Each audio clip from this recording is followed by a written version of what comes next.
Les gens sur les photos en noir et blanc. Mais qui étaient ces gens-là?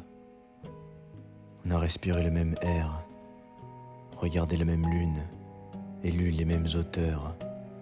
Et pourtant, nous vivons dans des mondes complètement différents, séparés par la frontière du temps.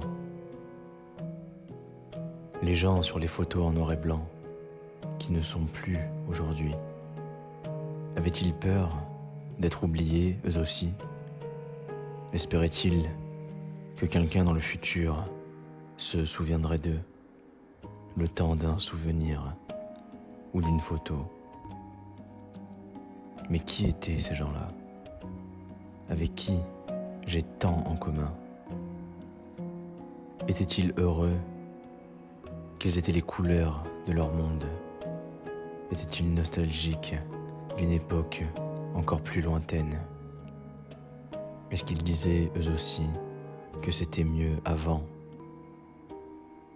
On ne garde que de bons souvenirs.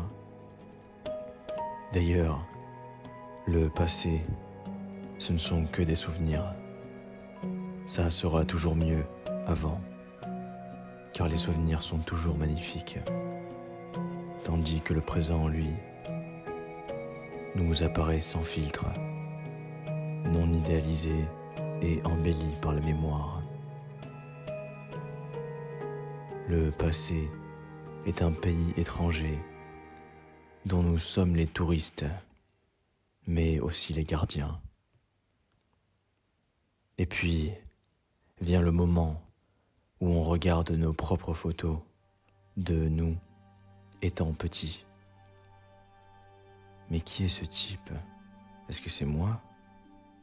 Mais qu'est-ce qui a changé? Les photos sont de mauvaise qualité, mais peu importe, elles reflètent une époque magnifique.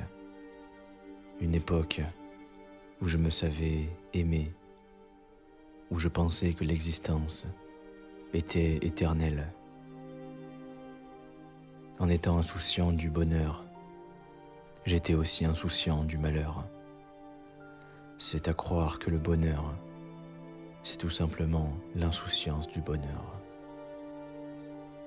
Mais alors de quel droit? De quel droit m'a-t-on imposé d'être conscient au sein de cet univers insignifiant, de vivre, de souffrir et de mourir dans ce monde d'une absurdité sans nom, dénué de sens et de raison, d'être enchaîné dans cette enveloppe de chair vieillissante? De quel droit, à moi, insouciant jusque-là, qui bénéficiait jusqu'alors de l'infinie absence de tourments de mon heureuse enfance? De quel droit, putain?